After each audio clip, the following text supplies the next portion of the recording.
지난주에는 좀 많이 나오셨는데 오늘은 많이 못 나오셨네요. 특별 프로그램이 있으면 많이 오실 텐데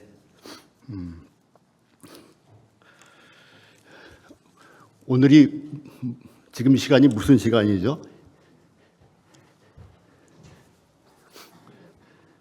성경 공부하는 시간이죠.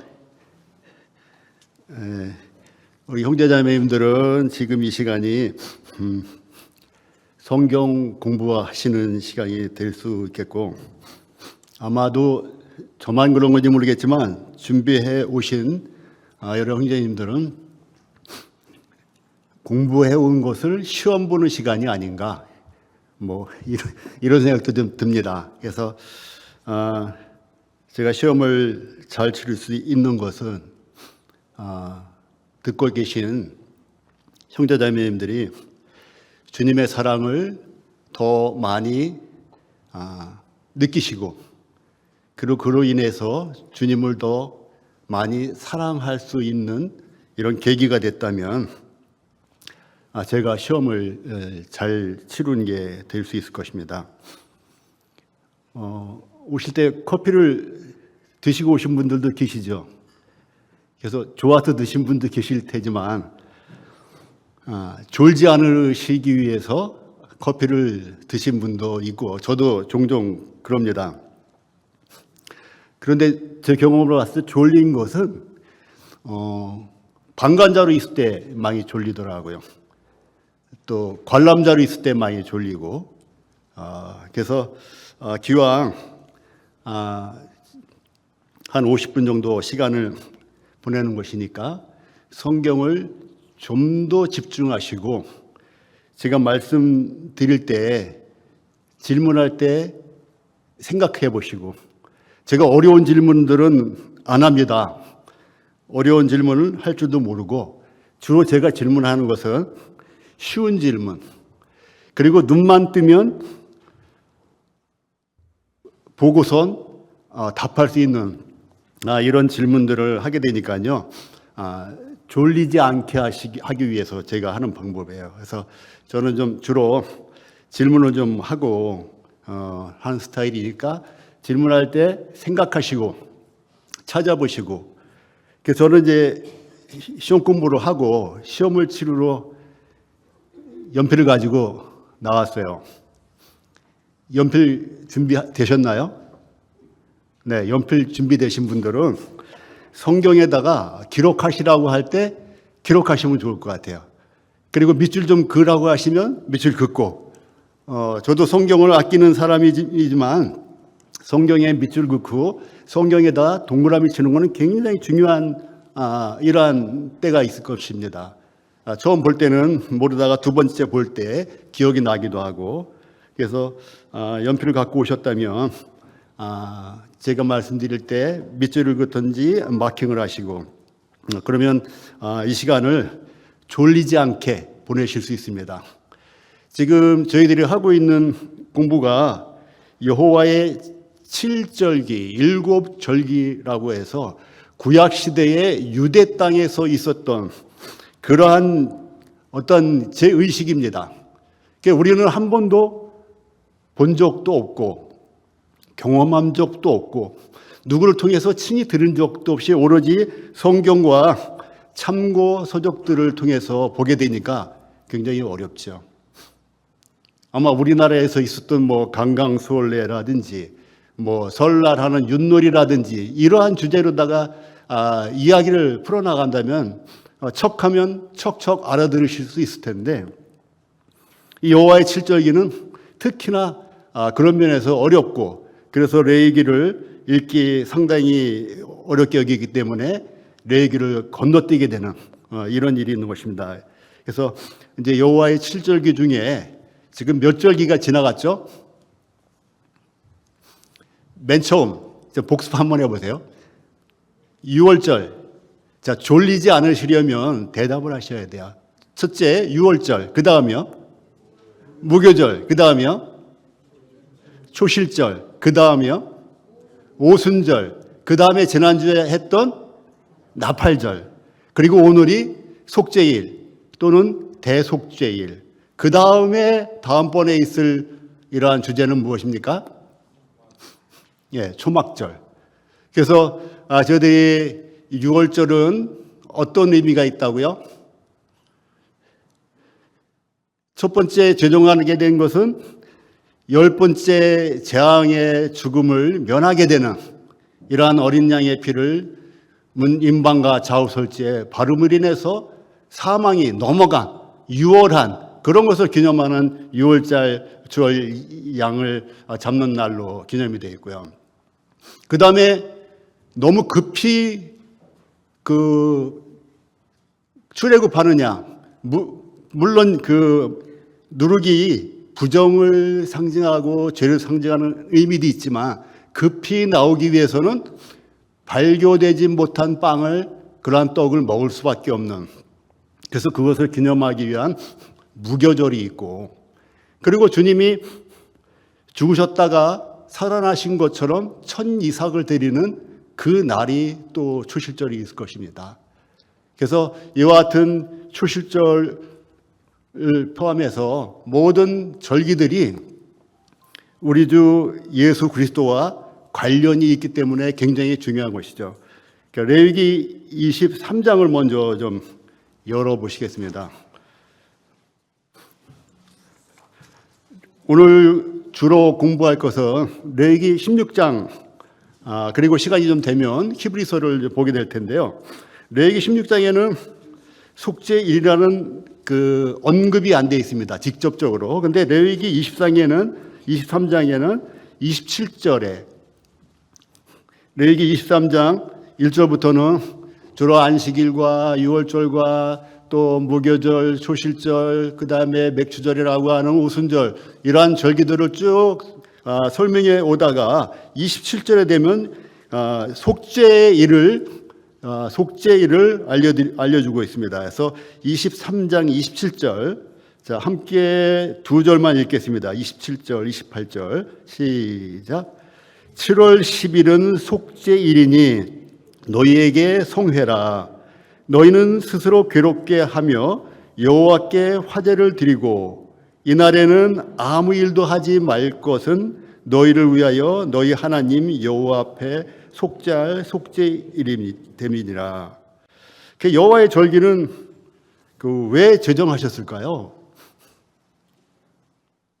왜 여호와의 절기를 7절기나 중요하게 제정해 주시고 저희에게 오늘날까지 알게 하셨을까요? 여러 가지 이유를 댈 수 있을 겁니다. 그런데 하늘에 있는 아름다운 것들, 그것들을 저희들이 이 땅에서 경험할 수 없기 때문에 하늘에 있는 것들의 모형과 그림자로 보여주기 위해서 저에게 보여준 것입니다. 이것은 마치 주일학교 어린이들을 많이 가르쳤던 이러한 선생님들은 아마 많은 준비를 하실 거예요. 이 어른들을 대상으로 하는 이러한 강의는 그저 말로만 할 때가 많이 있는데, 어린아이들은 경험이 적고 지식이 적기 때문에 조금만 그들이 경험하지 않은 것이라면 이해하기 굉장히 어렵습니다. 그래서 그 어린아이들을 대상으로 어떤 것을 가르치기 위해서는 모형을 많이 준비하게 되죠. 어느 때는 그림을 준비하기도 하고, 그래서 실물 교육을 주로 많이 하게 되는데, 하나님도 주일학교 교사와 어린이와 그 사이보다도 하나님과 우리의 그 차이가 너무 크죠. 그러니까 하나님이 우리에게 이해하기 좋게 쉽게 하기 위해서 이와 같은 여호와의 7절기를 허락하신 것입니다. 그런데 이 7절기를 허락하신 이 모형이 우리가 주일학교 학생들에게 강의하거나 보여주기 위해서 만든 몇 가지 소품보다는 그 스케일이 너무 방대하죠. 스케일이 굉장히 방대하고 시기적으로도 굉장히 오랜 시간이 있고, 무엇보다도 그 모형에는 희생이 따릅니다. 그 모형을 이루기 위해서는 희생이 따르는 거예요. 죽음이 따르는 거예요. 그런데 그 희생, 그 죽음을 하나님 자신이 친히 감당하셨다는 그런 것이 좀 다른 것이죠. 여호와의 절기는 왜 중요합니까? 우리는 신약시대 사람인데 여호와 절기 몰라도 되죠. 구원받는데 아무 지장이 없고 또 우리가 신앙생활하는데 지장이 없습니다. 그런데 여호와의 절기는 왜 중요한가 하면 여호와 하나님께서 만드신 절기이기 때문에 중요합니다. 그래서 우리 레위기 23장 1절 한번 보세요. 앞으로 쭉 넘어가시면 레위기 23장 1절 여호와께서 모세에게 일러 가라사대 했기 때문에 모세에게 말씀하신 것이지만 이것은 그 당시에 있는 이스라엘 민족들에게 알게 하기 위한 것입니다. 4절을 넘어갑니다. 기한에 미쳐, 이 기한에 미쳐 이것은 이제 계절이 되면 때가 되면 이런 얘기예요. 기한이 미쳐 너희가 공포하여 송해로 삼은 여호와의 절기는 이러하니라.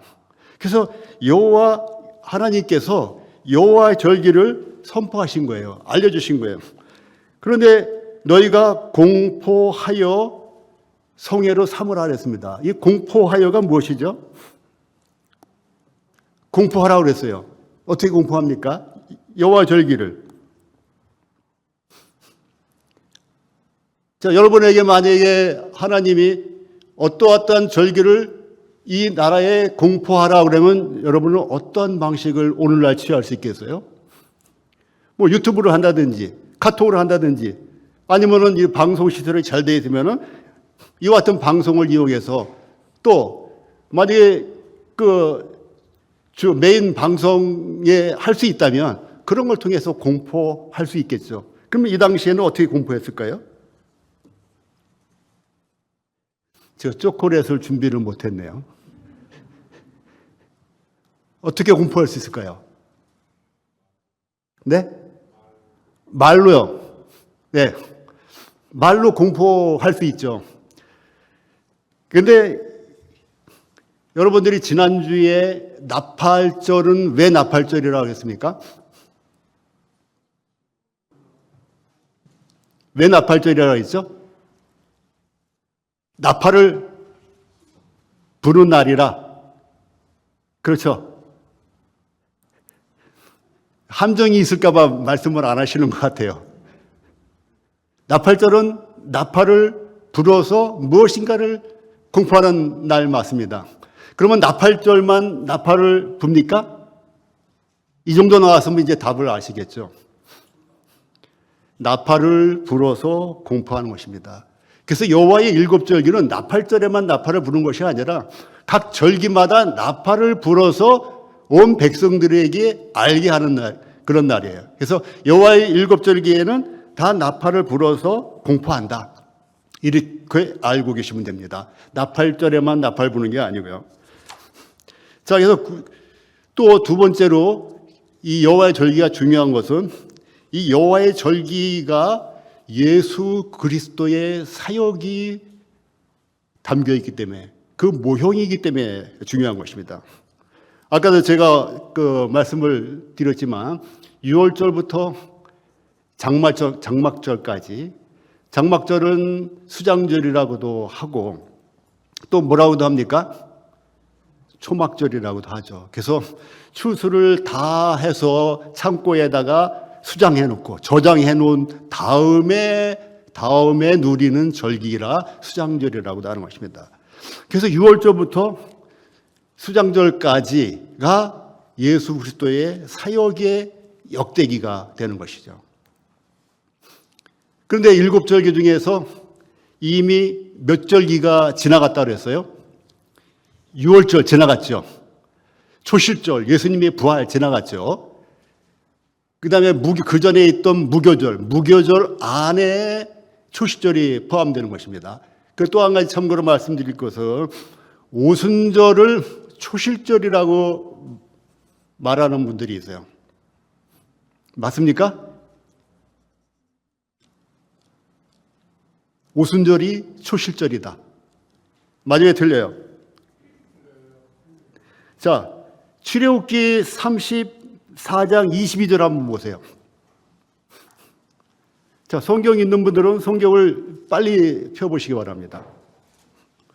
출애굽기 34장 22절. 좀 빠른 템포로 지나가겠습니다. 77절. 곧 맥추의 초실절을 지키고. 자, 77절이 무슨 절이죠? 오순절이죠. 그러니까 77절. 곧 맥추의 초실절. 다시 말하면 오순절 곧 초실절을 지키고 가을에는 수장절을 지키라. 그럼 오순절이 초실절 맞아요, 틀려요? 맞죠? 그래서 이 초실절은 이 오순절에 있는 초실절도 초실절이고 무교절에 있는 첫 이삭을 드리는 날도 초실절이라는 이러한 단어로 형성돼서 발표되지는 않았지만 그때도 초실절인데 저희가 얘기하고 저희가 교훈 삼는 예수님의 부활을 의미하는 초실절은 무교절에 포함된 초실절입니다. 다시 말하면 처음 난 이삭, 그것은 미래 이삭이 아니고 보리의 이삭이에요. 그래서 보리의 이삭을 드리는 날이 그것이 무교절의 초실절이고, 그럼 지금 오순절의 초실절은 무엇입니까? 미래 첫 이삭을 드리는 날이 오순절에 또는 칠칠절에 또는 맥추절의 초실절입니다. 여기서 맥추절이라고 했으면 맥은 한자어로 보리맥입니다. 그렇지만 원어상으로 보게 되면 보리가 아닌 밀맥이라고 해야 돼요. 밀로 얘기를 해야 됩니다. 그래서 이와 같이 유월절과 무교절과 초실절과 오순절까지 지났기 때문에 우리가 이 교회의 일원이 된 거죠. 그래서 지난주에도 말씀드렸지만 앞으로 올 것이 나팔절, 그 다음에 속죄일과 그 다음에 장막절이 미래에 남아 있는 것입니다. 그러면 유대인들이 이와 같은 일곱 절기를 광야에서 드린 절기가 어느 절기일까요? 광야에 있을 때 드린 절기가 있습니다. 광야에서 유월절 절기를 드렸어요. 그 다음에 무교절 절기를 드렸어요. 그 다음에 초실절 절기를 드렸을까요? 졸리지 않으시죠? 초실절 절기를 광야에서 드렸을까요? 못 드렸죠. 만나와 메추라기를 먹기 급급했던 그 시대에서는 드릴 수가 없던 것입니다. 그러면 초실절만 그럽니까? 오순절. 오순절이 무슨 절기라고요? 밀 이삭을 드리는 날입니다. 오순절은 정확하게 첫 이삭, 초실절 이후 50일째 되는 그 날도 되지만 밀 이삭을 드리는 날인데 초실절 때 보리 이삭을 드릴 수 있는 형편이 못 되는 그 광야 시대에서는 여전히 밀 이삭도 못 드린 것이죠. 그래서 오순절도 못 드린 것입니다. 나팔절도 마찬가지고 속죄일도 마찬가지고 초막절도 마찬가지입니다. 초막절은 광야에서 이 초막 생활을 했던 것을 기념하기 위해서 이루어진 절기인데 그것은 가나안 땅에 들어가서야 이제 비로소 된 것이죠. 그래서 네 절기는 지나갔고 세 절기는 남았는데 그 사이에 막간이 있어요. 처음 세 절기는 전부 정월에 다 이루어졌습니다. 1월 며칠이라고 6월절이 1월 14일이 6월절이고 그 다음에 무교절이 언제부터 시작됩니까? 1월 정월 15일부터 시작됩니다. 그럼 초실절이 며칠이에요? 초실절이 며칠이에요? 그러니까 아무도 몰라요. 왜냐하면 그때 다르기 때문에. 무교절의 첫 번째 안식일 그 다음 날을 초실절로 여기기 때문에 그날을 정할 수가 없습니다. 무교절 때 첫 번째 안식일이 언제인가에 따라서 그 날짜가 옮겨지는 거예요. 그러면 오순절도 날짜가 있을까요? 당연히 오순절도 날짜가 없겠죠. 왜 그러냐면 초실절을 기점으로 해서 50일을 하기 때문에 50일이 앞뒤로 함께 움직이는 그 절기가 오순절, 칠칠절 또는 맥추절의 절기입니다. 그래서 날짜가 지정되지 않은 두 날짜가 있는 것이고, 나머지는 7월 1일, 그 다음에 오늘 공부하는 속죄일은 며칠입니까? 7월 10일. 그리고 장막절은 며칠부터 일주일간이요? 7월 15일. 그래서 지금 보면 오순절만 빼놓고 전부 1월 달에 세 개가 몰려 있고, 그 다음에 몇 월 달에 세 개가 몰려 있습니까? 7월 달에 몰려 있죠. 오순절 빼놓고는 1월과 7월에 몰려 있습니다. 이 특징이 무엇인지 아세요? 1월은 우리가 우리나라로 말해도 정월입니다. 7월은 정월이 아니죠. 그런데 유대인들은 7월도 정월이에요. 1월도 정월이고 7월도 정월입니다. 니산월도 정월이고 티시리월도 정월이에요. 왜 그러냐면 원래 7월 1일이 1월 1일이었어요. 그런데 언제부터 바뀌었습니까? 해의 첫 달, 달의 첫날이 되게 하신 6월절 제정하기 불과 며칠 전에 하나님이 날짜를 옮기셨잖아요.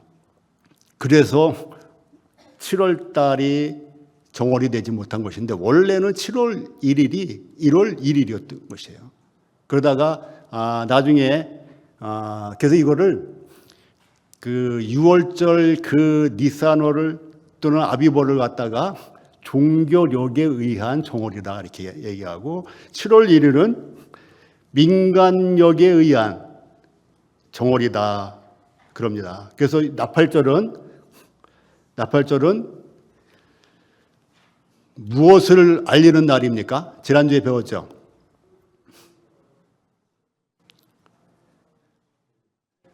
네? 나팔절은 새해 첫날을 알리는 거예요. 사실은요, 나팔절은 신년을 알리는 날이 그 나팔을 부는 겁니다. 그래서 이제 1월 1일이 돌아왔다라고 알려주는 게 나팔절이에요. 그것은 민간력에 의한 1월 1일이죠. 그런데 또 한편으로다가는 이 나팔절은 속죄일을 예비하는 나팔절입니다. 그래서 나팔절에 나팔을 불 때는 나팔절 신년 1월 1일을 알리는 것과 함께 속죄일을 준비하라, 오늘 공부하게 될 이 속죄일을 예비하라 하면서 그들로 근신하고 안식할 수 있는 이러한 날을 열흘간을 줬다고 합니다. 그런데 때때로는 그 전 30일 전부터도 이와 같은 일을 준비한다고 그래요. 그래서 이와 같이 속죄일이 우리에게 주어졌는데, 또 한 가지 질문 드릴게요. 속죄일이 왜 필요합니까? 이제 본격적으로 속죄일에 들어가요. 속죄일이 왜 필요하죠? 나팔절은 신년을 알리기 위해서, 속죄일을 준비하기 위해서라고 한다고 그러면 이 속죄일은 왜 필요합니까? 무엇 때문에 필요하죠? 속죄일은 무엇 때문에 필요할까요? 네? 크게. 회개. 예. 회개는 무엇으로 인한 회개입니까? 죄 가운데 있다가 돌이키는 회개죠. 다시 말하면 죄 때문에 속죄일이 필요한 것이죠. 죄가 없었으면 속죄일도 필요 없는 것입니다. 그래서 에스겔서에 이런 말씀이 있어요. 에스겔서 18장 20절 제가 읽어드릴게요. 범죄하는 그 영혼은 죽을지라, 아들은 아비의 죄악을 담당치 아니할 것이요, 또 아들은 아비의 죄악을 담당치 아니할 것이요, 또 아비는 아들의 죄악을 담당치 아니하리니 의인의 의도 의인에게 돌아가고 악인의 악도 악인에게 돌아간다. 그래서 이 죄는 담당할 수가 없어요. 또 로마서 6장 23절에도 죄의 삭은 사망이야. 너무 쉬우니까 대답 안 하시는 거예요. 죄의 삭은 사망이요. 여기서 만약에 말씀이 끝났다, 그러면 어떻게 됩니까? 아무것도 우리에게 소망이 없는 것인데, 죄의 삭은 사망이요. 그 다음에 뭐라고 됐어요? 하나님의 은사는 그리스도 예수 우리 주 안에 있는 영생이니라. 그래서 죄의 삭은 사망이 여기서 끝나질 않고 하나님의 은사가 나옵니다. 하나님의 선물이 나옵니다. 하나님의 선물은 그리스도 예수, 그분 자체가 선물이죠. 그 예수 그리스도 우리 주 안에 있는 영생이니라. 왜 우리 주 안에 있는 영생일까요? 죄를 담당하셨기 때문에. 다시 말하면 속죄일은 죄 때문에 필요한 것인데 그 죄를 아비도 아들도 담당치 못하고 악인은 악인대로 의인은 의인대로 자기 것을 자기가 먹는 것을 끝났고 죄의 삭은 사망이고 이것을 끝났다고 할 것 같으면 아무 소망이 없을 텐데 그리스도 예수 안에 있는 영생을 뭘로 주셨다고요? 은사로. 은사가 뭡니까? 선물, 은혜로운 선물로 주셨다는 것이죠. 죄가 없으면 은혜로운 선물이 필요 없는 것인데 죄 때문에 은혜로운 선물이 우리에게 필요한 것이게 되는 것입니다. 그래서 그 은혜로운 선물을 우리가 받고 영접했을 때 우리는 거듭났다고 하고 구원받았다고 하는 것이죠. 그러면 속죄일은 누구에게 필요한 것입니까? 이걸 아마 제가 먼저 말씀을 드리면 유대인에게 필요하다고 말씀하셨을 거예요. 맞죠? 유대인에게 필요한 게 속죄일입니다. 그런데 유대인에게는 모형적으로 속죄일이 필요하지만 모든 세상에게는 실제적으로 속죄일이 필요한 것입니다. 그래서 이 속죄일은 이 속죄일이라고 하는 속죄의 단어가 동사로 쓰여진 게 있어요. 그 동사로 쓰여진 그 내용들이 참 은혜스럽습니다. 제가 그 동사로 쓰여진 그 단어들을 좀 읽어볼게요.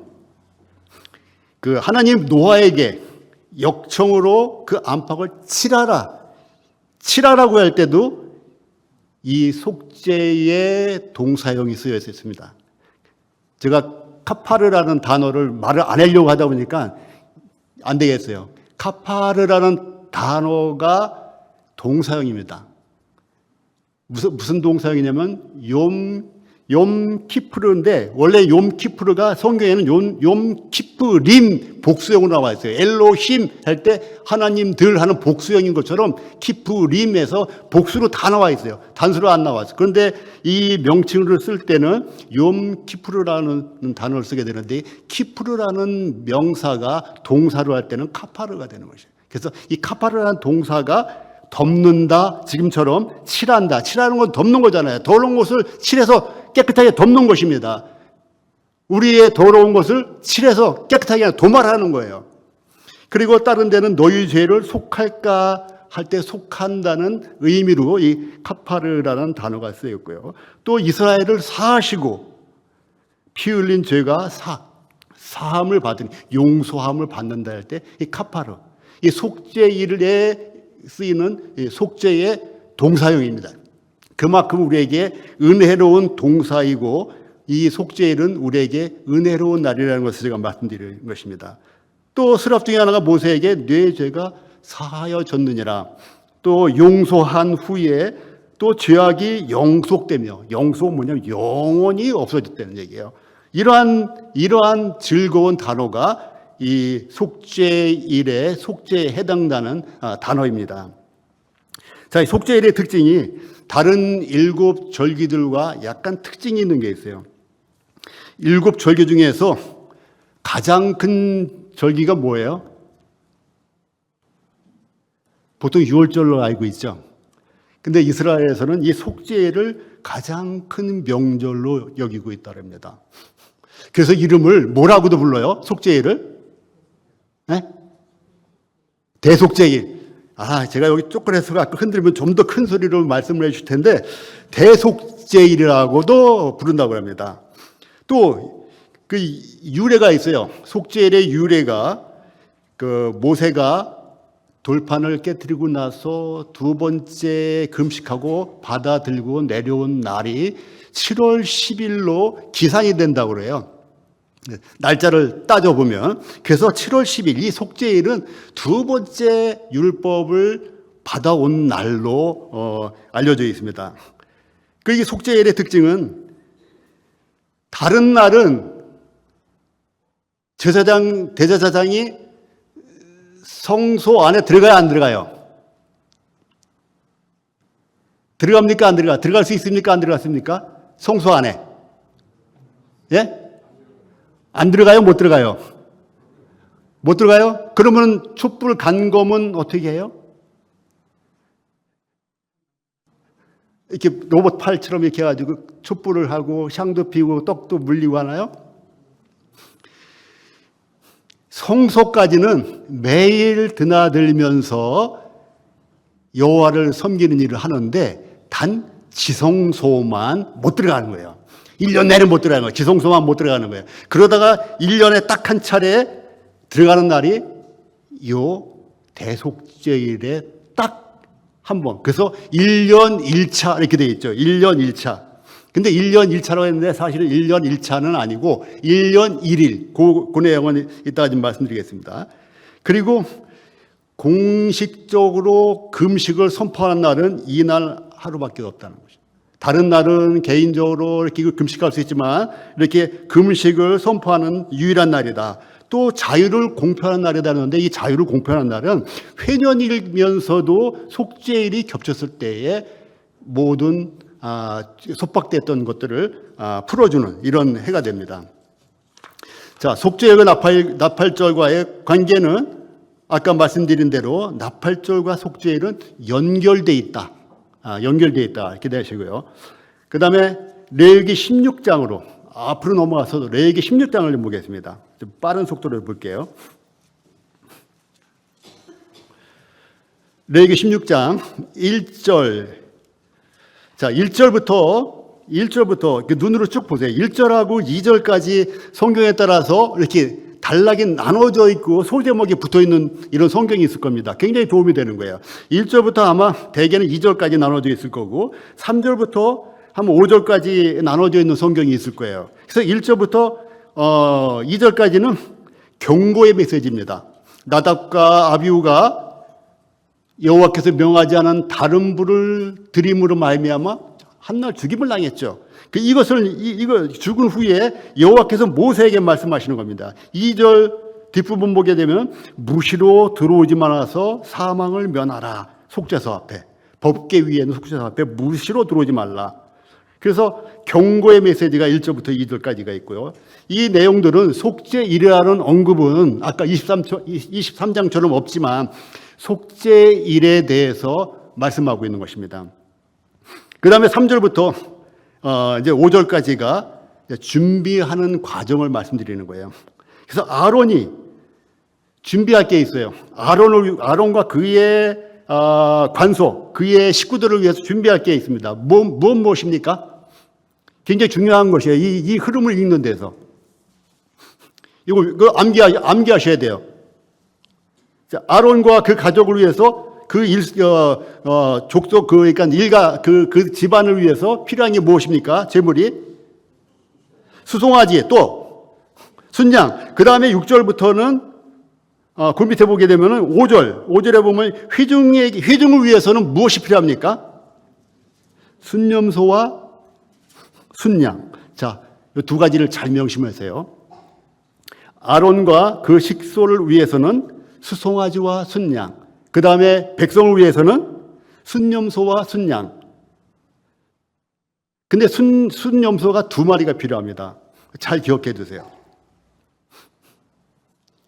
순념소, 순양. 그 다음에 수송아지, 순양. 공통적으로 있는 것은 순양입니다. 자, 그 다음에 그 4절을 보게 되면 거룩한 세마포 옷을 입으며 제물을 준비하고 세마포 옷을 입으래요. 세마포 옷이 뭡니까? 하얀 옷이에요. 제사장 의복이 아니고 화려한 우림과 둔빔 이런 12 보석들을 흉패가 있고 관을 쓰고 이러한 의복이 아니라 하얀 속옷과 같은 이러한 깨끗한 옷을 입고 고의로 살을 입고 세마포띠를 띠고 세마포 관을 전부 세마포로 깨끗한 옷을 준비하고 그 옷을 입고 들어가는데 그 전에 몸을 씻고. 자, 대제사장이 1년에 1차 들어가는데 들어갈 때 무슨 의복으로 들어갑니까? 그 한 금방울 한 석류 이 제사장복을 입고 들어가라고 그랬어요. 그거 다 없는 세마포를 입고 들어가라 했어요. 다 없는 세마포를 입고 들어가라 그랬죠. 그런데 저희들이 복음 들을 때 대제사장이 1년에 한 차례만 들어가는데 대제사장이 이 금방울을 입은 옷을 입고 지성소에 들어가서 하나님께 연락이 되면은 살아서 나오고 연락이 안 되면은 거기서 죽어서 쓰러져. 근데 연락이 되면은 살아서 나올 때 딸랑딸랑 그런 소리가 들려. 그러면 제사장이 살았구나. 그래서 연락이 됐구나, 재물이. 근데 방울 소리가 안 나면 제사장이 죽었구나. 그래서 거기다 길게 맨 끈을 매달아가지고 끈으로다가 시신을 끌어당긴다고 제가 이렇게 배웠어요. 여러분들 다 그렇게 배웠을 거예요. 자, 여기 보게 되면 그 금방울, 한 금방울, 한 석류, 이 옷, 겉옷을 입고 들어갑니까? 안 입고 들어가죠. 그래서 이와 같은 복음은 앞으로 전해지지 말아야 되겠다. 그래서 그 금방울 소리가 복된 소리 복음이라고 이렇게 이제 복음 전할 때 많이 저도 들었고 저도 그렇게 얘기했어요. 그런데 자세히 보니까 여기는 세마포 속옷을 입고 1년에 한 차례밖에 못 들어가기 때문에 이날 요 장면 외에는 없어요. 여러 가지 그 장식을 한 옷을 입고 지성소로 들어가는 그런 날은 없다는 것입니다. 자, 여기서 이제 순염소 둘이 들어가는데 순염소 둘이 같은 날 태어난 염소를 갖고 들어간답니다. 그래서 6절부터 보게 되면 두 염소를 취하여 한 제비는 여호와를 위하고 한 제비는 아사셀을 위하고, 그래서 산 염소가 하나는 여호와를 위한다고 하는 이 염소, 살아있는 염소는 목에다 빨간 줄을 맨대요. 그리고 광야로 보낼 아사셀을 위하여 하는 이 염소는 뿔에다가 빨간 줄을 맨답니다. 그 대제사장들이 혼돈할 수 있기 때문에. 그리고 실제로 이와 같은 예식을 1년에 한 차례밖에 못하기 때문에 이 대제사장들은 이 일을 하기 위해서 여러 차례 리허설을 실제로 한답니다. 잘못할 수가 있기 때문에. 그래서 이와 같은 과정을 거쳐서 11절로 넘어갈게요. 11절에는 실제로 이제 어떠한 제사를 드리는가 나오는 거예요. 아론은 자기를 위한 속죄제의 수송아지를 드립니다. 자, 수송아지를 안수하고 우리가 아는 방식대로 안수를 합니다. 그 안수하여 잡고, 그래서 11절 끝에 보면 안수하여 잡고 그랬는데 잡으면 피를 흘려야 될 거 아니에요. 그럼 피를 받아놔야 될 거 아니에요. 근데 피를 받았는데 이것이 금방 굳어요. 안 굳게 하려면 어떻게 해야 되죠? 아시는 분이 혹시 있을까요? 피가 안 굳게 하려면 계속 져야 된답니다. 그래서 먼저 잡은 수송아지의 피는 다른 제사장이 계속 젓고 있는 거예요. 그 다음에 이 아론은, 다시 말하면 대제사장은 향로를 취하고 거기다 불과 향을 가지고 이제 휘장 안으로 지성소로 들어가는 거예요. 그 지성소 들어가서 연기를 가득 피우는 겁니다. 그 연기를 가득 피워서 그 언약궤와 이 아론과의 사이에서 보이지 않도록, 그래서 죽임을 면할 것이며 이렇게 되어 있거든요. 그가 죽음을 면할 것은 분향을 해서 연기를 자욱하게, 향으로 자욱하게 만들고, 그 다음에 14절을 보게 되면 이때 비로소 다시 나와서 향을 피우고 다시 나와서 그때 다른 제사장이 젓고 있는, 굳지 않게 젓고 있는 그 피를 가지고 두 번째 들어가는 겁니까? 아까는 향을 피우기 위해서 들어갔다가 나온 것이고, 이번에는 피를 가지고, 누구의 피? 수송아지의 피를 가지고 들어갔다가 나오게 됩니다. 이것이 두 번째 들어가는 거예요. 그러니까 1년에 1차는 아니고 1년에 하루 2차 들어가게 되는 겁니다. 자, 그러면 아론과 그의 식솔들을 위해서, 건석을 위해서 했는데 15절부터는 이제는 백성을 위한 속죄제 염소 한 마리를 잡아서 똑같은 방식으로 들어갑니다. 향은 이미 피워놨기 때문에 이제는 피만 가지고 들어가요. 첫 번째 향을 가지고 들어갑니다. 두 번째 아론과 건석을 위한 피를 가지고 들어갑니다. 세 번째 백성을 위한 피를 가지고 들어갑니다. 그래서 1년에 1일 3차 들어갑니다. 3차. 3번 들어갔다 나오는 것입니다. 그래서 1년에 3차 들어가서 이것으로 무슨 제라고요? 이것이 속죄제를 드리는 것이에요. 속죄제를 드리고, 그 다음에 18절부터는 이 여호와의 단 앞에 나와서 이제는 그 수송아지의 피와 염소의 피를 믹스한답니다. 섞어요. 섞어가지고 단 뿔에 바르는데 우슬초로 바르는 것이 아니고 문 임방과 좌우에는 우슬초에 찍어서 바르는데 여기는 손가락으로 찍어서 7번 뿌립니다. 아까 지성소에 들어가서는 속죄소 위에다가 1번 뿌리고 그 다음에 속죄소 바닥에다 7번을 뿌리게 되어 있어요. 그리하여 그 대제사장이 또 백성들이 1년을 리셋하는 거예요. 컴퓨터가 고장이 나면은 뭐 잘 안 되면 어떻게 합니까? 핸드폰이 잘 안 되면 어떻게 해요? 리셋을 합니다. 리셋을 하면 다시 갱신이 돼요. 그래서 1년에 한 차례씩 이와 같은 대속죄일에 거대하게 이스라엘 백성과 제사장들의 죄를 위해서 속죄하고 리셋하는 날을 대속죄일이 하는 것입니다. 그런데 얼마나 중요합니까? 1년에 한 번씩. 저희들도 컴퓨터 자주 쓰다 보면 1년에 한 번은 리셋해야 돼. 1년에 한 번은 또 윈도우 다시 깔아야 돼. 이런 얘기를 많이 하거든요. 그래서 깨끗하게 다시 만들어서 다시 출발하는 날이 이것이 대속죄일에 하는 일이고 그 의미가 되는 것이죠. 자, 20절에 보게 되면 그 지성소와 회막과 단을 위해 속죄일을 마친 후 이제 산염소를 드려야 돼요. 산염소를 드리되 아론은 두 손으로 산염소를 머리에 안수하여. 아까 속죄소 염소는 하나 잡았어요. 그래서 이제 산염소가 한 마리 남은 거예요. 숫송아지는 이미 잡았어요. 근데 산염소만 한 마리 남은 것이고 순양 2마리는 그대로 남아 있어요. 순양 2마리 그대로 남아 있고 총 5마리를 준비하는데 속죄 제물로 아론을 위해서 수송아지 한 마리가 드려졌어요. 그리고 백성을 위해서 순염소 한 마리가 드려졌어요. 그러면 순염소 2마리 준비하라는데 한 마리 남았죠? 그 한 마리를 갖다가 어떻게 하냐? 머리에 안수하고 아사셀로 보내는 거예요. 그래서 이 아사셀을 여러 가지 해석이 있습니다. 그래서 그 해석들이 오히려 복잡하니까 그저 광야로 보내지는 염소, 떠나 보내는 염소, 이 정도로 우리가 이해하면 주님의 사역과 굉장히 유사한 걸 발견할 수 있어요. 그래서 아사셀 염소는 무슨 염소냐? 떠나보내는 염소, 떠나는 염소, 버림받은 염소. 그래서 하나님이 십자가에서 엘리 엘리 라마 사박다니 하나님이여 하나님이여 어찌하여 왜 나를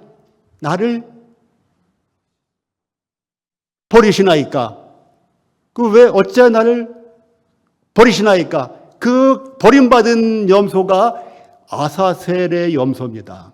이 산염소가 산채로 영문 밖으로 나가는 거예요. 영문 밖으로 나가는데 이 영문이 어느 쪽에 있냐면 동쪽에 있어요. 동쪽으로 가는데 안식일 날 그들이 행할 길에 한계가 있잖아요.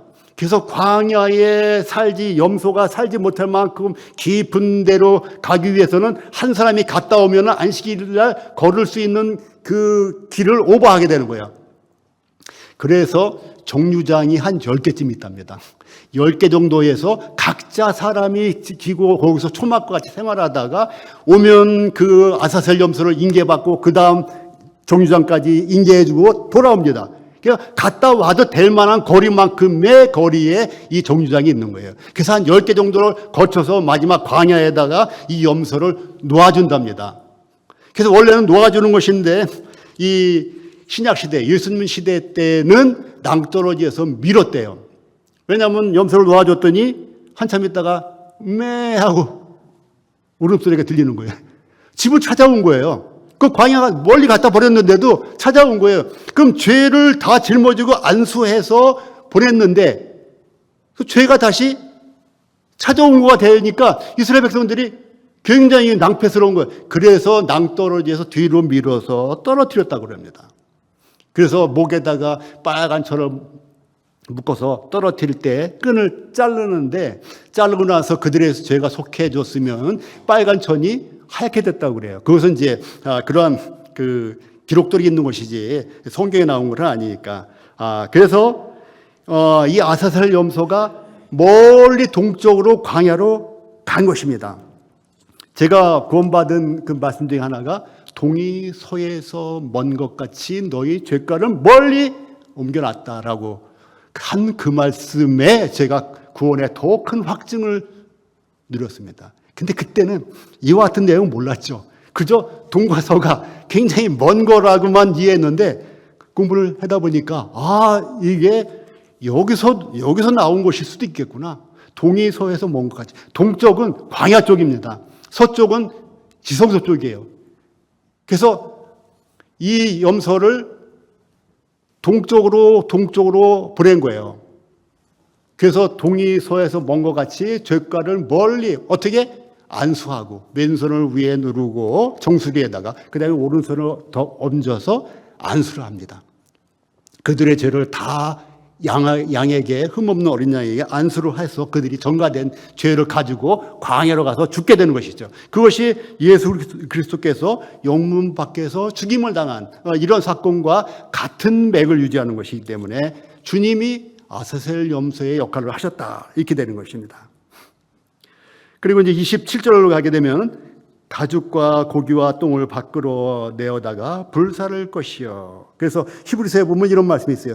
이는 죄를 위한 짐승의 피는 대제사장이 가지고 성소에 들어가고, 피는 성소에 들어간다는데 여긴 지성소입니다. 지성소에 들어가고 그 육체는 영문 밖에서 불사름이니라. 12절. 그러므로 예수도 자기 피로써 백성을 거룩케 하려고 성문 밖에서 고난을 받으셨다 했을 때 이것이 속죄제일, 대속죄일 날 일어나는 이와 같은 제사를 생각하고 히브리 기자가 쓴 것이라고 믿어지는 것입니다. 자, 이제 히브리서 9장을 조금만 좀 볼게요. 보기 전에 속죄일은 전반적으로 그리스도의 대속 사역의 모형과 그림자와 비유다. 모형과 그림자와 비유다. 그것이 히브리서에 다 나와 있어요. 히브리서 8장 5절 읽어드릴게요. 저희가 섬기는 것은 하늘에 있는 것의 모형과 그림자라고 언급되어 있습니다. 저희가 섬기는 것은 뭡니까? 장막에서 섬기는 일들을 얘기하는 거예요. 이 대속죄를 포함해서. 그 다음에 히브리서 9장 9절에도 이 장막은 현재까지의 비유니, 그래서 모형과 그림자와 비유입니다. 히브리서 9장 23절은 그러므로 하늘에 있는 것들의 모형은 이런 것들로서 정결케 될 필요가 있었으나 하늘에 있는 그것들은 이런 것들보다 더 좋은 제물로 할지니라. 하늘에 있는 것들의 모형은 이러한 동물의 피가 필요하지만 하늘에 있는 그것들은 그것보다 더 나은 것, 더 완전한 것이 그 좋은 제물이라고 얘기하는 거예요. 그 좋은 제물은 무엇입니까? 더 좋은 제물. 예수 그리스도의 몸이에요. 예수 그리스도의 몸. 그래서 히브리서 10장으로 넘어가죠. 10장을 한번 펼쳐보세요. 히브리서 10장 9절부터 보겠습니다. 자, 8절도 보게 되면은 제사와 예물과 번제함과 속죄제는 원치도 않으시고 기뻐하지도 않으신다는 거예요. 왜? 이 땅에 속한 것들이기 때문에 온전하지 않기 때문에. 그러면서 9절에는 하나님의 뜻을 행하러 오신 예수님이 그 첫 것을 피하심은 둘째 것을 세우려 오셨다는 것이죠. 그리고 이 뜻을 쫓아 예수 그리스도의 몸을 단번에 들이심으로 말미암아 우리가 거룩함을 얻었다는 것이죠. 이렇게 수송아지, 순염소, 순양, 몇 마리, 5마리, 어떤 게 먼저지, 어떤 걸로 갖고 들어가지, 또 1년에 1차 들어갈 때 어떻게 하면 대제사장이 죽지. 굉장히 복잡한 이러한 절차가 있는데 지금은 못하고 있어요. 지금 대속죄를 이스라엘 사람들이 대속죄를 지키고 있습니다. 지키고 있는데 제사를 못 지켜요. 제사를 못해요. 왜? 성전이 없기 때문에. 그들은 통곡의 벽에 모여서 개미떼처럼 모여가지고 거기서 계속 자기 죄를 막 우리가 생각하는 그런 회개, 돌이키는 것이 아니라 용서해달라고 하고 죄를 막 적어서 꽂아넣기도 하고 그러한 쓸데없는 의식을 여전히 그들은 한다는 것이죠. 그런데 우리는 예수 그리스도의 몸을 단번에 들이심으로 말미암아 거룩함을 얻었다고 하는 것이죠. 그리고 9장에도 보게 되면 9장 12절을 보세요. 염소와, 우리 많이 아시는 말씀들인데 한 번만 읽고 보겠습니다. 12절, 염소와 송아지의 피로, 아까 어떤 피로 했어요? 염소의 피로 했죠. 송아지의 피로 했죠. 근데 염소와 송아지의 피로 아니하고 오직 자기 피로, 영원한 속죄, 1년에 1차씩 반복된 속죄가 아니라 영원한 속죄를 이루사 단번에 지성소로 들어가셨느니라. 단번에 지성소 들어가신 거예요, 예수 그리스도께서. 그래서 그 11서 10장으로 다시 넘어가면은 19절을 보세요. 우리가 좋아하는 형제들아, 우리가 예수의 피를 힘입어 성소에 들어갈 담력을 얻었느니라. 왜? 예수님이 열어놓으셨기 때문에. 20절에 보게 되면 휘장 가운데 열어놓으신 새롭고 산 길이요 휘장은 곧 저희 육체니라. 예수 그리스도의 육체가 찢기심으로 말미암아 그 길이, 막혔던 길이 열린 거예요. 1년에 1차밖에 못 들어가던 것이. 그래서 이 히브리서 9장 10장을 이해하기 위해서는 레위기를 공부하셔야 돼요. 레위기를 공부하셔야지만 이것들이 온전하게 이해가 되는 것입니다. 그래서 휘장은 예수님이 돌아가셨을 때 어디부터 찢겨졌다고요? 위로부터 아래까지 찢겼다는데 역사학자 요세푸스의 기록에 의하면 이 휘장 그 지성소와 성소를 가로지르는 이 막의 두께가 얼마나 될 것 같아요? 저도 몰랐어요. 이 휘장, 지성소와 성소를 가로막는 이 커튼 있잖아요. 그 두께가 얼마나 될 것 같아요? 상상해 보세요, 그냥. 1cm? 20cm. 쪼그려 있으면 드릴 텐데. 그 역사학자에 의하면 10cm 정도 됐다고 합니다. 왜 그러냐면 계속 속죄의 피를 뿌리다 보면 이게 지저분해지잖아요. 덧붙여가지고 10cm 정도가 되기 때문에 이것은 도저히 사람 힘을 찢을 수가 없다는 거야. 찢더라도 아래부터 찢게 되죠. 그 높은 데를 어떻게 위부터 찢습니까? 아래부터 찢어요. 또 거기 찢으러 들어갈 수도 없어요. 왜? 들어가면 죽기 때문에.